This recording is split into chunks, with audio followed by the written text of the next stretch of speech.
మీరేమంటారండి?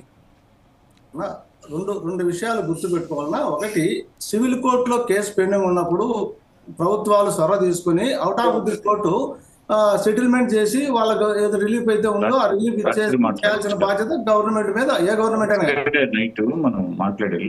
ఆ ప్రభుత్వం మీద ఉంటుందినా.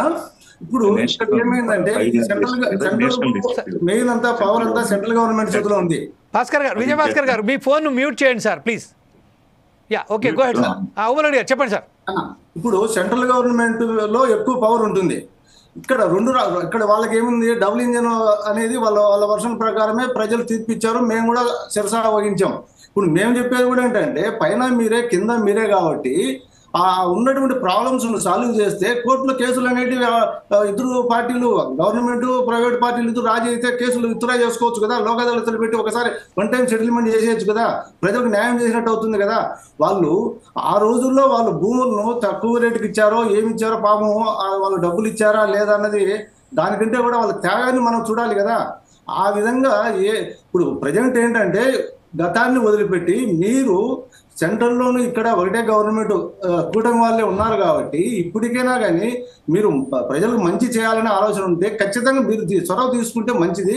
ఎంతసేపు ఉన్నా గతంలో ఇప్పుడు మీరు 40 ఏళ్ళు అధికారంలో ఉన్నారు, ఆయన జగన్మోహన్ రెడ్డి గారు 5 years ఉన్నాడు, 5 years లో కరోనా ఒకటి, ఇట్లా అనేక ఇబ్బందులు వచ్చాయి. 40 ఏళ్ళు ఎప్పుడున్నామండి అధికారంలో? మేము 40 ఏళ్ళ మీరు ఇండస్ట్రీలో మీరు అధికారము ప్లస్ రాజకీయాలు ఉండబట్టి మీరు 40 years నుంచి ఉన్నారు కదా. తెలుగుదేశం ప్రభుత్వం ఉమ్మడి రాష్ట్రం కావచ్చు.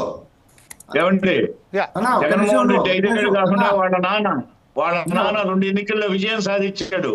ఆయన 5 సంవత్సరాలు 7 మాసాలు. మీరు మాట్లాడుతున్నది ఏంటి? మీరు మాట్లాడుతున్నది జగన్మోహన్ రెడ్డి గారినే టార్గెట్ చేసి మాట్లాడుతున్నారు.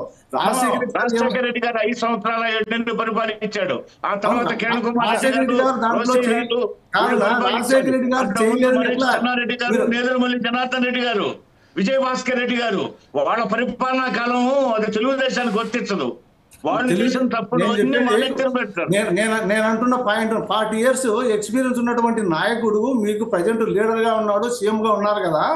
ఆ అనుభవంతో సెంట్రల్ గవర్నమెంట్ ని ఒప్పించి ఎందుకు చేయకూడదు అని నేను అంటున్నాను. 11,000 కోట్లు అదే పట్టుకుంటే ఎట్లన్నా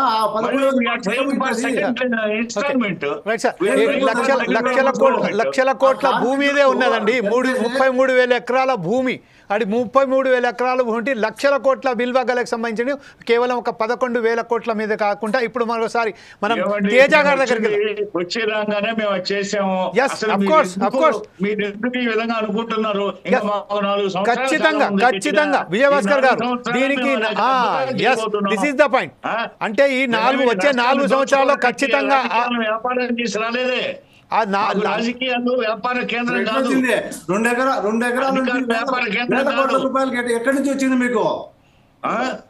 రాజకీయం చేయకపోతే, వ్యాపారం చేయకపోతే 2 ఎకరాల పొలం నుంచి ఇన్ని వేల కోట్లకు ఎట్లొచ్చిందినా? డెమోక్రసీ ఆగండి, మీరు ప్రజాస్వామ్యాన్ని గురించి తెలుసుకోవాలా. ప్రజాస్వామ్యం అర్థం తెలీదు. మీరు గ్రంథాలు చదవండి డెమోక్రసీని గురించి. అసలు ప్రజాస్వామ్యం ఎందుకు పెట్టారు? ఫెడరలిజం వద్దు, అనార్కిజం వద్దు, ఆటోక్రసీ వద్దు, డిక్టేటర్షిప్ వద్దు. మరి ప్రజాస్వామ్యం ఎందుకు కావాలనుకున్నాం?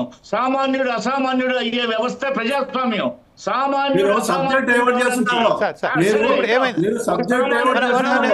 ఇప్పుడు టోటల్ గా డైవర్ట్ సబ్జెక్ట్ మొత్తం డైవర్ట్ అవుతుంది కాబట్టి మనం సార్ తేజ గారి దగ్గరికి వెళ్దాం. తేజ గారు, రాజారెడ్డి నాన్న చరిత్ర ఏంది? తేజ గారి దగ్గరికి వెళ్దాం. తేజ గారు, రాజారెడ్డి నాన్న చరిత్ర ఏంది? దమ్ముంటే విజయభాస్కర్ గారు ఒక నిమిషం, ఓబిరెడ్డి గారు, విజయభాస్కర్ గారు ఇద్దరు కూడా ఒకసారి మనం తేజ గారికి ఛాన్స్ ఇద్దాం. తేజ గారు,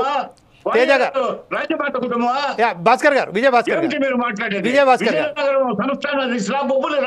ఓకే సార్, విజయభాస్కర్ గారు ఒకసారి తేజ గారి దగ్గరికి వెళ్దాం. తేజ గారు